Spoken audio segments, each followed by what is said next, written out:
Hello students अपना topic चल रहा था यूरोप में राष्ट्रवाद के उदय के कारण, जिसमें अपने 6 टॉपिक किए थे।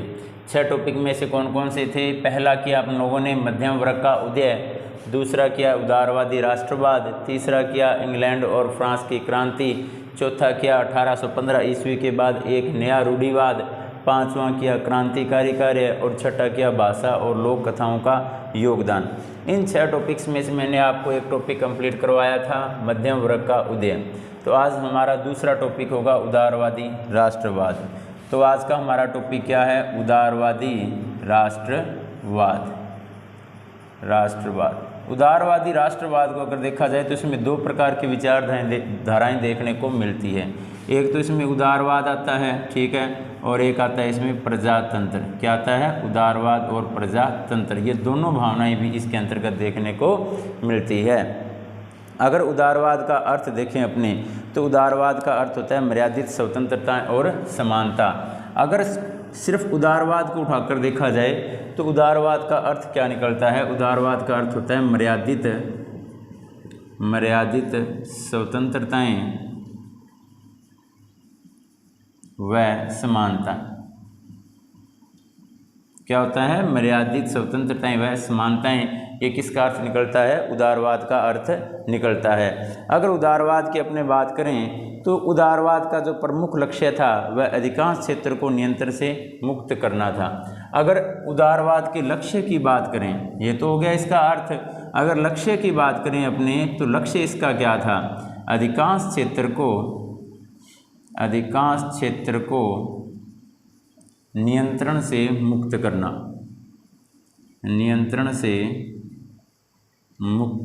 करना। ये जो टॉपिक है अपना, भी अधिकांश क्षेत्र को नियंत्रण से मुक्त करना, ये क्या है? उदारवाद का जो प्रमुख लक्ष्य रखा गया है, या इसका प्रमुख लक्ष्य है। जो उदारवादी व्यक्तिगत स्वतंत्रता है, यानी कि उदारवादी का अर्थ क्या है? ऐसे लोग जो किस विचारधारा को अपना कर रखते थे? उदारवाद को। ऐसे लोगों को क्या कहा गया? उदारवादी व्यक्तित्व वाले लोग कहा गया। क्या कहा गया? उदारवादी लोग कहा गया। उदारवादी जो व्यक्तित्व वाले लोग थे वे क्या चाहते थे? उदारवादी व्यक्तित्व स्वतंत्रताएं, जिसमें अपने कह सकते हैं भाषण, लेखन, सभा और निजी संपत्ति की सुरक्षा को सुनिश्चित करना चाहते थे। किस किस को? भाषण, लेखन, सभा और निजी संपत्ति। भाषा, लेखन, सभा व निजी संपत्ति, इनको सुरक्षित करना चाहते थे। यानी कि ऐसे लोग जो कौन सी विचारधारा को अपनाए हुए थे? उदारवाद की विचारधारा को अपनाए हुए थे, या प्रजातंत्र को मान्यता देते थे। उन लोगों का लक्ष्य की अगर बात करें तो अधिकांश क्षेत्र को नियंत्रण से मुक्त करना, ठीक है। अगर इनका मुख्य उद्देश्य देखें तो वह क्या होगा? भाषा, लेखन, सभा व निजी संपत्ति को सुरक्षित करना या उन्हें सुनिश्चित करना इनका प्रमुख लक्ष्य रहा था या उद्देश्य रहा था। राजनीतिक रूप से राष्ट्रवाद एक ऐसी सरकार पर जोर देता था जो सहमति से बनी हो। अगर अपने देखें भी उदारवाद, या अपने कह सकते हैं प्रजातंत्र, मुख्य रूप से अगर अपने लेकर आए इसमें उदारवाद, तो उदारवाद कैसी सरकार पर जोर देता था? अगर राजनीतिक तौर पर इन्हें देखा जाए, किस तौर पर?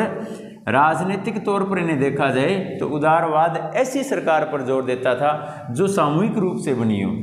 सामूहिक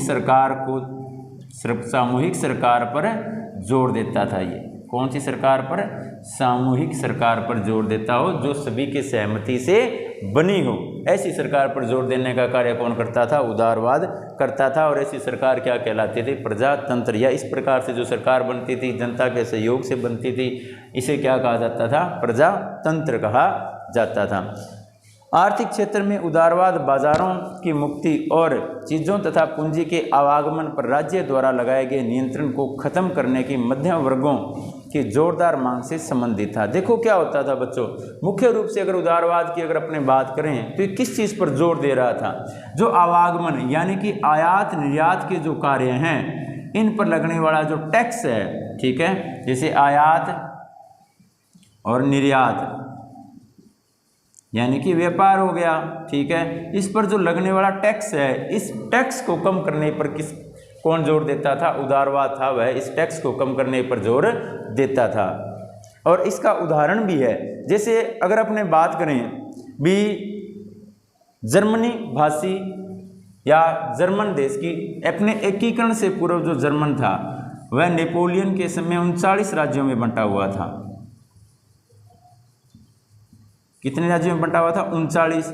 इन 39 राज्यों में प्रत्येक राज्य में अलग मापतोल प्रणाली होती थी, अलग मुद्रा प्रणाली होती थी, लेकिन एक संघ बनता है जोल्वेराइन संघ। कौन सा? जोल्वेराइन संघ बनता है। इसी जोल्वेराइन संघ के बाद जोल्वेराइन संघ, इस जोल्वेराइन संघ के बाद जो ये 39 राज्य थे, उन 39 राज्यों को आपस में जोड़ने का प्रयास किया गया था।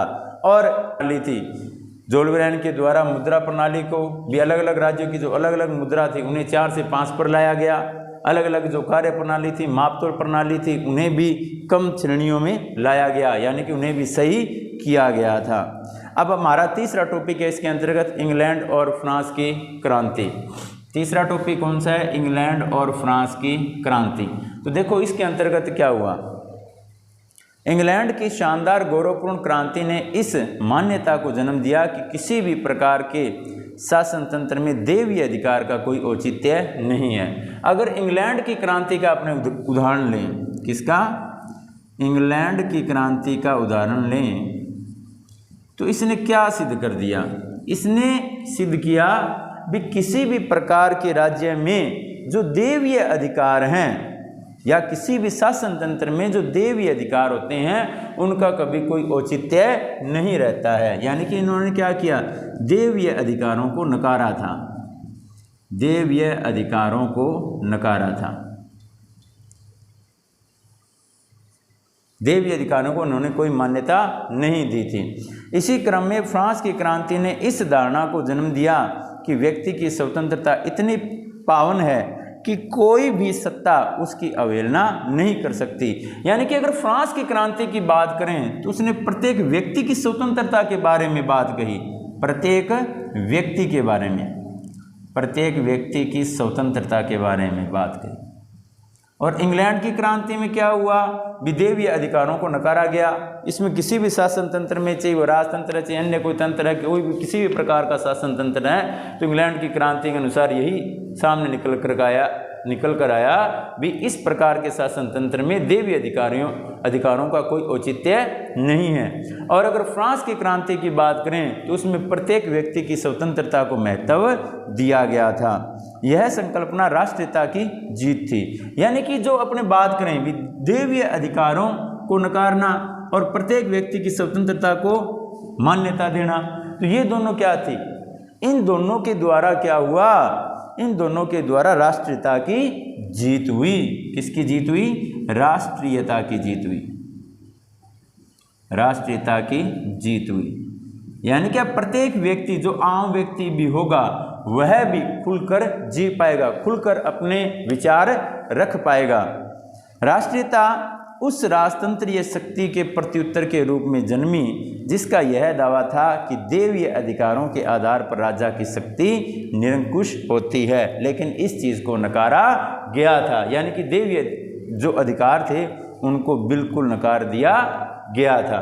तो इन दोनों से ही एक नई जीत आई और वो जीत क्या थी? राष्ट्रीयता की जीत थी।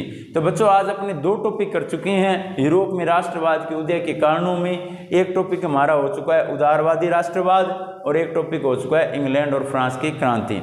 आप इन टॉपिक्स को लर्न करें और अपने नोटबुक में नोट करें। थैंक यू बच्चों।